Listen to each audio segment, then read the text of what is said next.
국민동물의료센터 김용중 수의사라고 합니다. 네.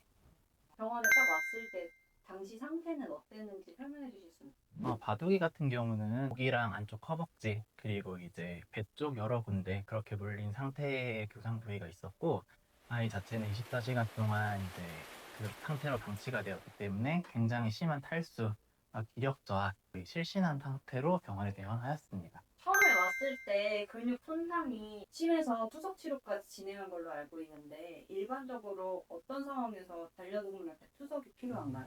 반려동물 같은 경우는 가장 기본적으로 급성 신부전이 왔을 때 투석을 하는 경우가 많은데요.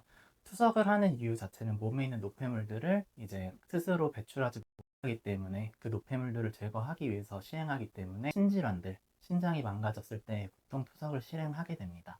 이번 사례에서 투석 치료는 어떻게 결정됐고 어떤 방식으로 진행됐었는지 설명 부탁드립니다. 바둑이 같은 경우는 심한 탈수와 이제 교상은 보통 입으로 물리는 거기 때문에 거기서 세균 감염으로 인한 폐혈증이 진행되었고, 그렇기 때문에 다발성 장기 부전으로 와서 신장이 많이 망가진 상태였습니다.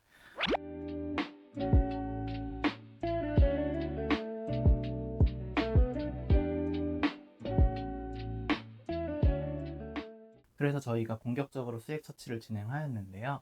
여기 같은 경우는 입원해서 수액 처치 진행하는 3일간 오줌이 전혀 나오지 않고 몸에서 노폐물이 쌓여가고 있었기 때문에 저희가 이제 신장 기능을 대신할 수 있는 CRRT라는 투석을 이용해서 몸에 있는 노폐물들을 제거해서 아이가 빠르게 회복할 수 있도록 투석을 진행하였고, 신장 기능이 많이 돌아오는 덕분에 스스로 오줌을 배출할 수 있게 되어서 투석 이후에 빠르게 심수치가 하락하게 되어서 한 번에 투석만 진행하게 되었고, 아기 같은 경우는 이제 처음 내어놨을 때에 비해서 3일간 저희가 공격적인 수액 치료를 했음에도 불구하고 오줌이 나오지 않아서 몸에서 계속 노폐물들이 쌓이고 있는 것들을 볼 수 있었습니다.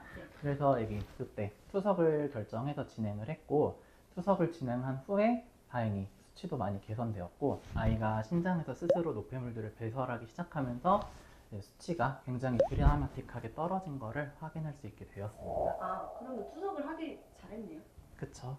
어쨌든 좀 더 투석을 안 했으면 수치가 이렇게 빠르게 떨어지지 못하고 조금 더 완만하게 떨어졌을 거라서 그 기간 동안 몸의 손상 그리고 신장이 망가지는 거를 조금 피할 수는 없었겠죠. 바둑이는 앞으로 치료 과정이 바둑이는 저희가 처음 내원해서 스크리닝 검사하는 과정에서 심장사상충도 확인이 되었었기 때문에 심장사상충에 대한 치료를 지금 병행하고 있는 중이고, 신부전 같은 경우는 저희가 이제 중간중간 심장사상충 치료를 하면서 확인을 하고 있는데 그래도 굉장히 잘 유지되고 있는 것으로 보이기 때문에 아주 경미한 신장 손상만 있는 걸로 확인이 되어서 아이 같은 경우는 심장사상충 치료만 무사히 끝나게 된다라고 하면 남은 여생을 지내는 데는 크게 문제가 없을 것 같고, 아이가 어린 덕분에 그리고 저희가 매일매일 드레싱을 열심히 해준 덕분에 교상 부위는 다행히 수술 없이 스스로 살이 차올라서 아무는 이기유아부를 통해서 회복되었습니다. 교정사고 시 보호자분들이 주의해야 할 점 있을까요? 한국에서 일어나는 대부분의 교상사고는 보통 소형견들이 대형견한테 물리는 경우가 많습니다.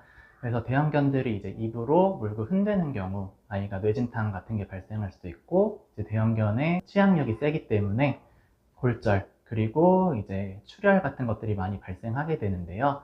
출혈이 심한 경우 출혈 부위를 이제 옷 같은 걸로 조금 강하게 압박하면서 바로 병원에 내원을 하시는 게 가장 좋고, 어디인가 골절이 일어났을 수도 있기 때문에 아이를 그냥 이불 같은 거에 조금 가볍게 안아서 내원을 하시는 게 좋습니다.